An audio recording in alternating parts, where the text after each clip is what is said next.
have another story time for you guys, which was long awaited because your girl has been moving. So if you guys have been following me on my Snapchat, Twitter, and Instagram, you guys have been kind of keeping up with my move. I am already in the new house, but as of right now, I am in the old apartment. And the reason why I wanted to do this is I wanted to have one last story time take place here because this is a very bittersweet moment. This is where it all started. This is where we came up, girl. This is where I pressed record for the first time, was in this apartment while I was working at a full-time job, and I just wanted something that was going to make me happy and be fun and just like, I don't know, be silly and be on the internet. So we're gonna get into this, girl. We're gonna have one more hurrah here in this apartment for old time's sake. So get your popcorn, get your snacks, girl, because we're about to have story time. As usual, before we get into today's story time, today's glamour shot of the day is my beautiful girl, Tania. Tania, you look so cute. Thank you so much for sending me your glamour shot. Thank you guys so much for all of your love and support. You guys know that I would not be here without you,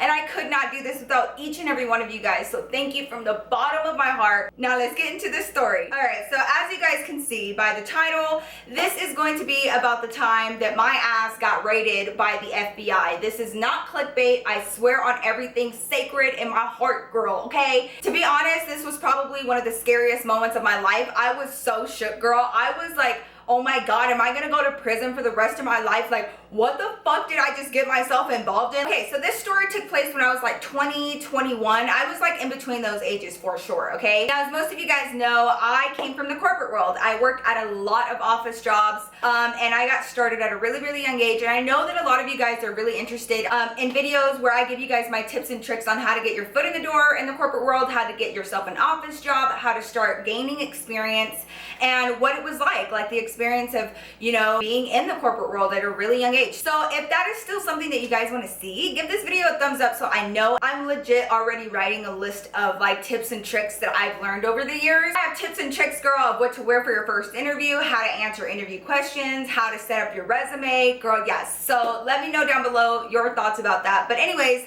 I was in the corporate world. I was like always working in office jobs. So like most people, when you start working full time, you know, you see that money, right? And so it kind of like alters your view about going to school because you got bills. Like life doesn't stop for you to be a student. And this is like the hard part between, you know, being grown as fuck and like having your own bills, but still needing to go to school and like get your education and like this weird middle ground, right? So this is where I was at this very moment, okay? So at this time, I was still working at a full-time job. I was still making pretty good money. And that was like the hard part about it is that like, you know, I was seeing that check, girl, and I was like, oh my God, do I give up this check and this money that I'm used to making, you know, every 2 weeks to go back to school, you know? And so it was a really hard decision. Because of that, I kept pushing me going back to school off. Like I was always like, okay, next semester, next year, like we'll do it after summer. Or like, you know, I was always like pushing it off because it's really hard to say bye to that money, girl. I'm not even gonna lie. You know, once you graduate high school, there's so much pressure for you to like figure out who you are, what you want to do with your life, and how to get there. So I was the type of person, I'm a planner, girl. I plan shit out. I'm always looking at my calendar, and I always have like milestones that I'm trying to reach at certain times in my life, and that's just how I've always been. So I had like a plan, okay? Like my original plan was to like, you know, have school done by this age and have a house by this age and get engaged by this age and get married by this age and like, you know, all of that. And honestly, life just doesn't work that way. You can plan all day long, girl, but life just happens. And like back then I didn't understand that. So I was really, really hard on myself, and I was like, you know what? I am not where I said I was gonna be by this time, and like I really need to get my shit together, and I'm gonna go back to school. I came home and I talked to David about it, and you know, he and I always talked about it and went back and forth. And the reason why is because, like I said, it was going to change up our finances, obviously, because I wasn't gonna be working full time anymore. So we came up with yet another plan, okay? So our plan was, all right, why don't you stay working full time for another 2 to 3 months until next semester begins. During that time, I just bank all of my money and create like a little nest egg, because obviously I'm not going to be making the same kind of money that I used to, only working part-time. So we need to have, you know, a savings to be able to pull from if we need to, right? I was only going to be working full-time for another 2 to 3 months, and then just saving all of my money, and then during that time registering myself into school, and then finding myself a part-time job. Finding a part-time job can be easy yet hard at the same time. It just depends. Now, I made this entire situation a lot more complex for myself because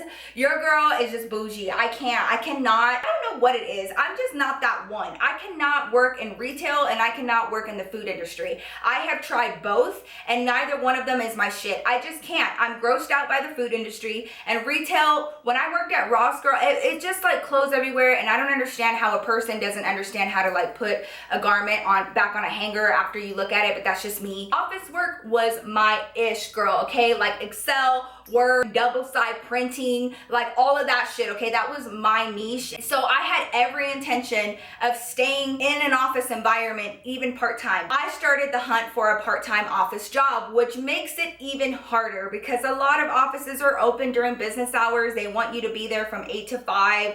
They want people that are, you know, consistent, that have an open schedule. The hunt began, okay? And I started getting really overwhelmed and I started getting really worried because legit, you guys, like a month passed and I was not getting any bites. Office jobs that were like up my alley, that were part-time, that were paying semi-well. So like it just made the entire process that much harder. And I was like getting scared, girl. I was like, oh my God, like what if I can't find like an office job? Like, am I really gonna have to like go and get like a retail job? And I was down to do that if I absolutely had to.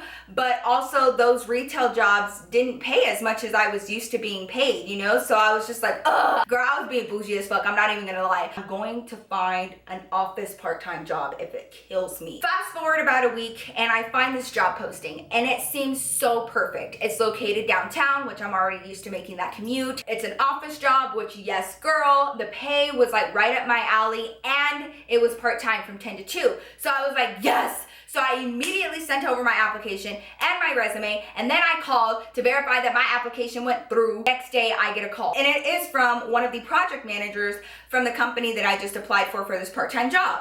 So he calls, we do like a really quick phone interview, and then he schedules an in-person interview for the next day. So they gave me the address, they gave me the name of the company, and they told me a little bit about the company on the phone, just a little bit. They said that they were in customer service and that they dealt with computer software. So I was like, all right, cool. Like I've worked for tech companies before, so you know, this should be interesting. Next day comes around, I go for my go-to interview outfit. You always have to have your go-to interview outfit. And mine was always a black pencil skirt below the knee, a long white button-down collared shirt, and then just pearls and pearl earrings, and that's it. Like that was always my go-to interview outfit. So then I start heading over to the office, right? So I follow the directions and I get there. Always be at least 15 minutes early to your interviews. I have heard about this tip so many times from different HR directors that they believe that 15 minutes early is on time. Being on time is late, and if you are even a few minutes late, then you are extra late and like you're gonna be on their bad side immediately. So always try to get to your interview at least 10 to 15 minutes early, okay? So I got there 15 minutes early and I drive up and it's like a really small building and it's like 3 floors. And like I said, I was used to like these big skyscrapers and these big corporate offices. So this was kind of like a culture shock. I get out of my car and I go inside. You know, it's a really small building, but this company is located on the 3rd floor. So I make my way up to the 3rd floor on the elevator and I get off and I see this door on the left and it says the company that I'm looking for. I open the door and you round the corner and you guys, I for real walked in to like a room full of employees. It was just like a big ass room with like a bunch of cubicles. So like everyone worked alongside everybody. And it was like almost like a lofty feeling. Like there was like exposed brick on the walls and like everyone was wearing t-shirts and jeans. I'm not even kidding. I walked in there looking like a buffoon, okay? I had never seen an office this laid back, like ever. I've heard of business casual, but like this was like a Tuesday and everyone was just like chilling in t-shirts and jeans, right? This shit always happens to me. I don't know why. When I walk into a room, it's like the most awkward thing and I'm like, oh my God, I didn't time this right. Like, oh shit. So I walk in, I'm like, hi. So like everyone's looking at me like, who's this bitch? And she's just like walking in out of nowhere and she's looking like she just stepped out of a damn Sears catalog. And I was like, hi, I'm Nikki. I'm here to meet with, we will call him Joe. So I was like, I'm here to meet with Joe. I have an interview scheduled for 10:30.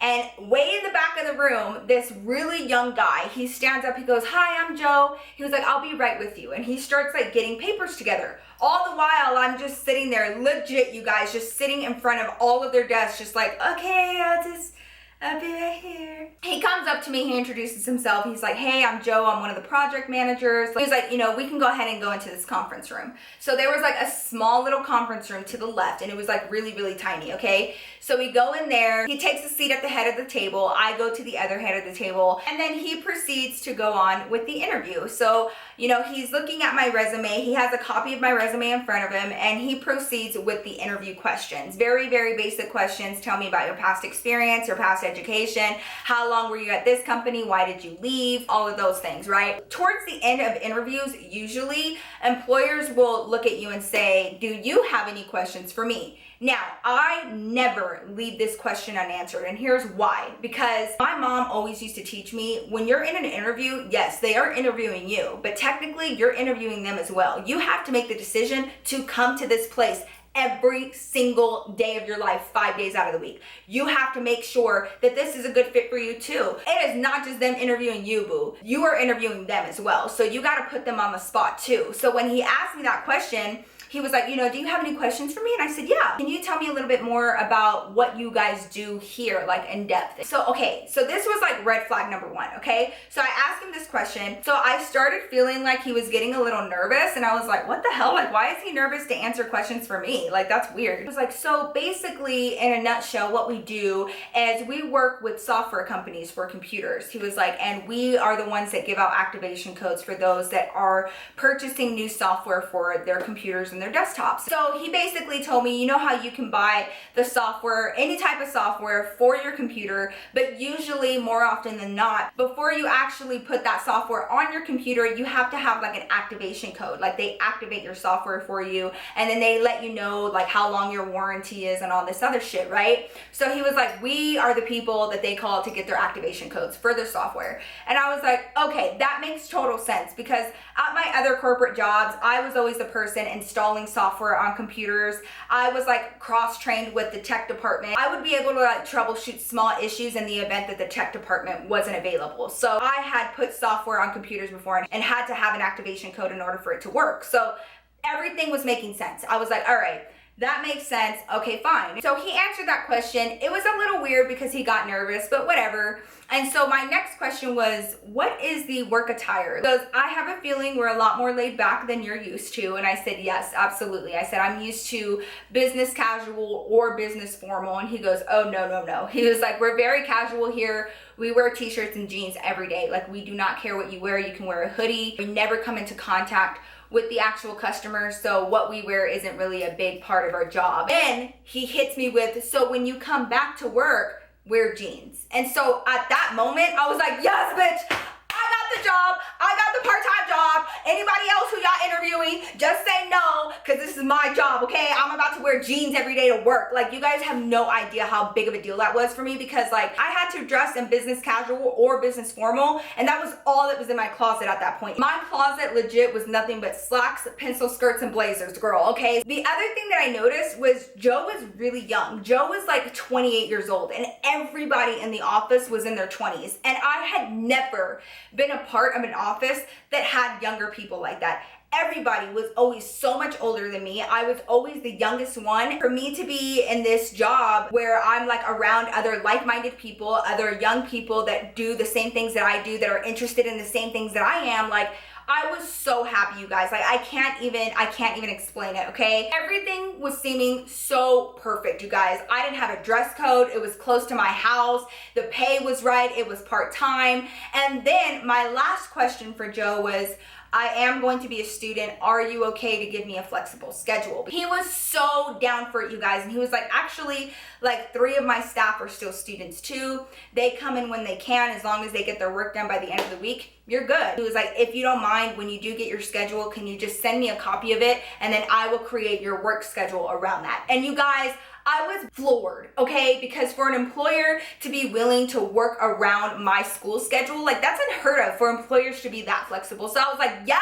bitch, I will send you my schedule ASAP, okay? Everything was perfect. And I should have known. The minute things seem a little too perfect for me, that's because it's too good to be true. By the time I left this interview, I was pretty much already hired. I was like, oh my God, everything is working out exactly the way I need it to so that I can succeed and so I I can go get my education, you know? So we planned for my starting date to be that following Monday at 10 a.m. So I was so excited, you guys. I went home so fucking proud of myself. I came home telling David, yes, I found the perfect part-time job. Like, they're gonna be able to work around my school schedule. Like, they're paying me what I need to get paid. It's from 10 to 2. I can wear jeans every day. I was so excited. Like, my whole life had been made, okay? My start date comes around. I get there, and first day is super basic. So it's just like getting all of my login information for my computer, getting into my voicemail, setting up my email, all that, and also like restocking supplies in the kitchen, learning how to reorder supplies for our kitchen and printing supplies, all that real fun stuff, okay? My first day was like really odd for me because I was not used to not working an 8-hour day. So I was only working from 10 to 2. So that shit went by like that. And I was like, oh my God, it's time for me to leave? No way. Now, up until this point, I still had not met the owner of the company. Usually you don't meet an executive until like further on in the week or the next week because, you know, they can't be around for every new hire. You know what I'm saying? Anyways, up until this point, I still hadn't met the owner. And part of my job description as being administrative assistant was not only to take care of the office, but to also support the owner, his emails, his voicemails, going through his emails and making sure that his calendar stays up to date. It's kind of imperative when I'm supporting an executive for me to meet them. And the reason why is because I need to learn their habits. I need to learn how they like things to be done so that I can come behind them and do their job for them the way that they like it to be done. Like, that's the whole point of having an assistant. Now the second day comes around and I go back in, and the second day I'm a little bit more confident. I know the lay of the land. I kind of know where all the supplies are. I remember going in and everyone was saying that the owner was coming in, and we will call the owner CJ, okay? Now CJ was like in his mid-30s. He was still really young to be an owner of a company, okay? And so apparently CJ was gonna be coming into the office that day. So I was responsible to get CJ coffee and breakfast, and he liked both of those things at 2 different places. So I had to stop at one place to get his breakfast and stop at the other place to get his coffee. So I was the person that was gonna do that. Got the company credit card and got the order, and I left, and I went to go get this man that I've never met, his coffee and his breakfast, okay? The life of being an assistant, man. I get the coffee, get the breakfast, and I walk in, and I set it on his desk, and then I go back to my desk, right? At this time, I still didn't have like any projects to work on, and I can't stand that. When I'm at work, I need projects to work on because I cannot stand just sitting there. Like, some people don't mind not having a busy day, but I feel like when I'm just sitting there and I'm like twiddling my thumbs and I don't have a whole lot to do, the day goes by so slow. Like, it's just like, what is life? Why am I here for thousands of years? So there was a girl that was like literally sitting right next to me, but she was like facing this way, right? And her name, we will call her Sarah. Sarah was really cool. She was like 3 or 4 years older than me, and she had been with this company for over 5 years. She was like my main contact person when I needed help, when I had any questions, because she sat the closest to me, and she was really sweet. I looked over at Sarah and I was like, hey, you know, I've already done my morning stuff. Do you have anything that I can help you with? Like, do you have any projects that I can work on? And she goes, yeah. She goes, actually, let's get you started on the chat. And I didn't know what the fuck she meant, but I was like, all right, girl, I'm down for anything. Let's chat. I don't know. Brought up her chair next to mine, and she sat right next to mine. We logged into my computer, and we went to this website, and it was like a chat room, pretty much. Like, it was like a support chat room, you could tell. She was like, okay, so this is our chat room, and you're gonna be chatting with the software company, and you're gonna be getting the activation codes from them before we can give them to the customers. What you mean? Like, how come the activation codes aren't being originated from us if we're the ones giving them out? I think she saw like the confusion on my face, like, I didn't really question it a whole lot. It did seem really weird to me, but I was like, you know, I'm just gonna do what I'm told because I'm trying to keep this job so I can go back to school. She was like looking down at papers and rifling through papers like right next to me on my desk. So I was like, okay, cool. So I had the item code right next to me, and so I started typing and I started chatting, right? And I typed up a message and I was like, hey, you know, this is Nikki with this company. I'm looking for activation code to SKU number, blah, blah, blah, blah, blah, right? And before I hit enter, this girl, for real, you guys, she like reached over me and hit that backspace with her life, okay? And she was like, no, no, no, no, no, no, no. And she like backspace and cleared it all. So I'm like sitting there like, girl, Like, calm down. Like, what did I do? Like, what happened? And she was like, actually, we have to follow a script that we write to the software company because they don't want to just give out a ton of activation codes all at once. So you kind of have to haggle with them so that they'll be able to give it to you without any issue. So she pulled out this paper, you guys, and it legit was a script, and it had answers for every question that they could ever possibly ask you, okay? I looked at that page and I was like, ooh, that's sketch as fuck. So I was like, okay, maybe they're doing this as like a faster way to get the activation codes. Maybe, like, I don't fucking know, you guys. Like, I haven't been here forever. This is my second day and I'm just trying to keep my job. So I follow the first script and I write out this message, and Sarah approved it and she was like, okay, yeah, hit enter. So I hit enter and it goes through. The software person comes back and was like, and who am I speaking with? And I put Nikki. She was like, actually, don't put your real name. And I was like, okay, but why? And she goes, it's just easier that way because then they try to call the company and they want to speak with you and it's just too much. She was like, so just make up a name. And I was like, bitch, what? You want me to make up a fucking fake name so that I can chat with this software company? Like, bitch, what is happening? What is going on? You guys, the whole time my face kept going. She said, what we're doing here is completely legal. She said, everything that we're doing, she was like, we're basically the middleman between the software company and the customers. And sometimes the software company will not get to the customers at a fast enough time. So then we step in and we do it for them. Then she like leaned back to her desk and she pulled out this laminated page, okay? And it was like a legal document. It was basically stating, it was like a loophole that this company had found to be able to do this legally. And she was like, we're covered under this law right here. So everything that we're doing is completely legal. Like, I know that it seems like a roundabout way. And so she just like opened it up and was like, hey, look, I know that this seems weird as fuck, but we're fine, girl. Like, we're, you know, we're still, everything that we're doing is completely legal. Apparently they had found a loophole. I don't fucking know. Like, I didn't know the logistics behind all of this. And I just felt like she was working so hard to convince me that what they were doing was fine. And like, when somebody works that hard to try to convince you that they're right or that they're doing the right thing, it's probably because they're not. You know what I'm saying? Like, what are you trying to convince me, girl, or yourself? And then the owner came in. So like, I had gotten like 3 activation codes up until this point, and we had a big Excel spreadsheet where you have like the SKU number and then you put the activation code next to it so that when we send it out, we can keep track of it, right? So I had gotten like 3 or 4 activation codes, and then CJ was coming in. Then Joe comes up to me and asks if I'm ready to go meet CJ. And I was like, yeah, of course. So we go in there. CJ is like in his mid-30s, very quiet man. He didn't really have a whole lot to say. He seemed really shy. And I was like, hi, I'm Nikki. I'm your new administrative assistant. I'm here to help you with whatever you need. I already have access to your emails. I go in there, you guys, just ready to fucking get shit done, okay? I have a notepad with a pen. Let me know how you like your emails. Let me know how you like your calendar to look. How do you want me to do my job, basically? And I do this at every job that I've had. It's imperative to meet with your executive or to meet with your supervisor and take notes on how they want you to do your shit. So that way they're not correcting you all the fucking time. It's like, I don't really mind. Like, you can do it however you see fit. And like, I was not used to having an executive give me the freedom to like organize the way that I want to, because usually they're set in their ways and they already have their way of doing things. And so I was like, what you mean? Like, you need to give me something to work with. Like, I can't just like be working blindly. Like, okay, like, but what if the way that I do things isn't the way that you do things, and then you don't understand it? Like, what do you mean? So like, he wasn't giving me shit, okay? So the meeting was like this long. He had his calendar up on his computer and he goes, oh, I have a conference call in like 10 minutes. So I felt like that was his way of being like, get the fuck out of my office. Like, I have nothing else to say.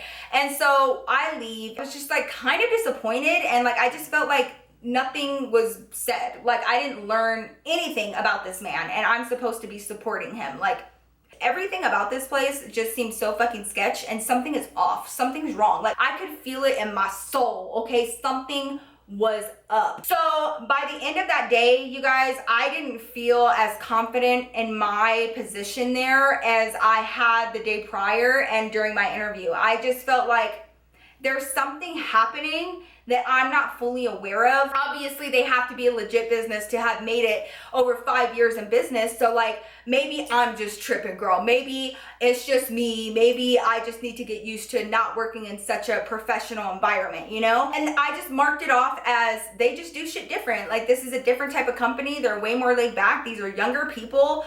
They're very tech savvy, and like, maybe they just, you know, they just do shit different. I don't know. The next day comes around. Now keep in mind, this is my 3rd day on the job, my 3rd day, okay? Driving to work and everything is normal or whatever, and I'm starting to feel a little bit more confident. I'm starting to get like a routine in place, right? And so I get to the office and I go up the elevator and I walk inside. Now, when you walk inside, that little conference room that was on the left that I had my interview in, there was like a small window into that conference room, right? And I see that there's nobody in the actual big ass room at the desks. But out of my periph, I see people in the conference room. So I look over and it's all of the employees. It is all of my coworkers in the conference room sitting around the table, and they wave at me and they're like, come in here, come in here. And I go into the conference room, you guys, and I sit down and they were like, we're being raided by the FBI. And I was like, what? And the minute that they said that, I looked out the window, you guys, and there was fucking FBI. There are like so many of them taking computers out, going through drawers. I walked in, they were all in CJ's office. So when I like sat down finally, they were coming out of that office. They were going through like the main area and fucking taking computers, going through files. The fuck did you guys do? I pull out my phone, you guys. Like, I reach into my purse and I pull out my phone because I'm gonna text my mom and I'm gonna text David like, hey, I'm at work, but like, FBI's here. I don't know if I'm going to jail. I don't know what I just got myself involved in. So I like go to text them, and like everybody was like, no, put that away. And I was like, why? And they were like, this morning they took all of our phones and all of our stuff. And because you don't start work until 10, they don't even know that you're here and they don't know that you have your phone. And I was like, what?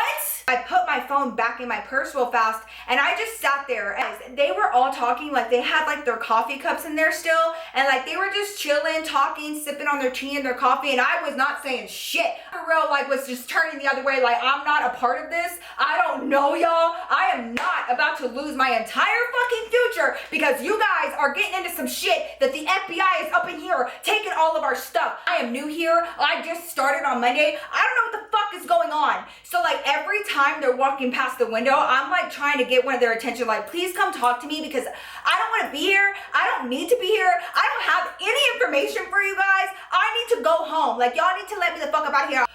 If I lose my entire future because my ass wanted to go back to school and I needed a part-time job, I'm about to lose my shit. Like, wouldn't that be some shit? Like, I'm over here trying to get my life together and now I'm a part of an FBI bust. Are you serious? I'm like sitting there, you guys, like beating myself up in my head. I was like, are you fucking kidding me? Like, this is what I get for trying to better myself and trying to be responsible and shit and trying to get my education. Now your girl is about to go to prison. 15, 20 minutes pass and finally the FBI agents come in, right? And there's like 2 of them that came into the conference room and one of them was like, who's the new employee? And I raised my hand, I was like, me? He goes, grab your things, come out here to the hallway. Guys, I didn't say bye, I didn't say see y'all later, I didn't say nothing to them. I just turned my back, I was like, nope. And I just walked out. I go out to the hallway, you guys, and I'm sweating. And I'm like, oh my God. I don't know what the fuck is going on. I just got here 3 days ago. I don't know anything that's going on. I wasn't involved in anything. Please don't take me to jail. One of the FBI agents comes and talks to me out in the hallway. And he was like, so how long have you been employed here? And I was like, legitimately since Monday. I said, this isn't even my full 3rd day yet. He was like, did anybody tell you about any